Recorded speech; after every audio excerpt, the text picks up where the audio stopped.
It's a joke. So the government decided to impose 20% tax on interest earned for time deposit. Anong ibig sabihin yan? Kunyari nagbukas ka ng time deposit. Nagpasok ka ng 10,000 pesos. Tapos, ang contract nyo sa time deposit is long term, so 5 years mo siyang hindi gagalawin sa bank account. Kunyari, sa loob ng 5 taon, kumita ng 2,000 pesos yung pera mo. So, yan yung interest earned.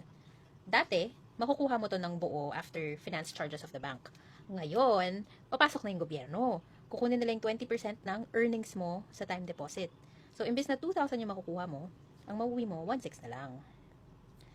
So, bakit ganon? Nagpasa ng CMEPA, ang napaka-galing nating government officials. Ito yung mga involved. Itong dalawang to ang lead authors. Tapos, ito kasi Department of Finance. So, syempre, in-approve niya. Favorite niya yan. Tapos, ang mag-i-implement niyan ay ito. And syempre, ang nag-approve niyan ito. So, bakit daw? Ano daw point ng CMEPA? Ito daw.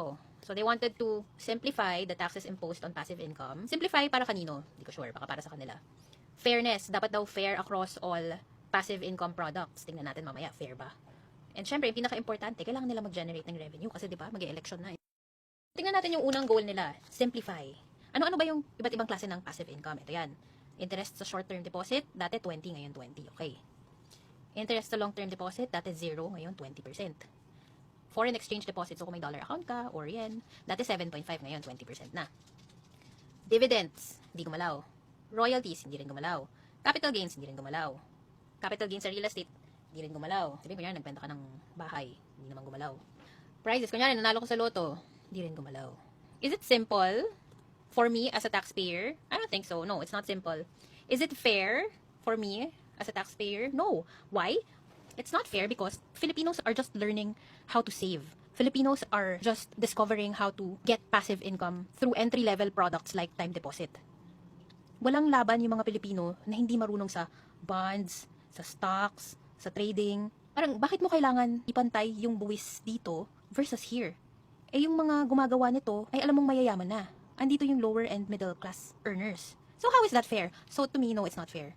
Third, revenue generation. Aba, syempre, mag-generate sila ng revenue for their campaign sa 2028. So, as a Filipino taxpayer, anong pwede mong gawin?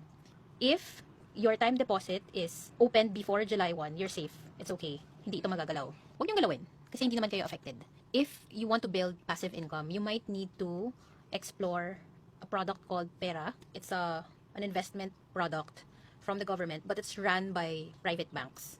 It's tax exempt pa for now. And then you have MP2 savings. I'll do another deep dive for these two products. But if you want to explore tax exempt passive income sources, then yan. And then number 4, pinaka-importante, pumili ng maayos na iboboto. Huwag yung ngayon magrereklamo ka kasi ang taas na naman ng buwis, pero ang binoto mo, trapo, artista, tax evader, magnanakaw. Bumoto ka ng maayos para hindi nangyayari to.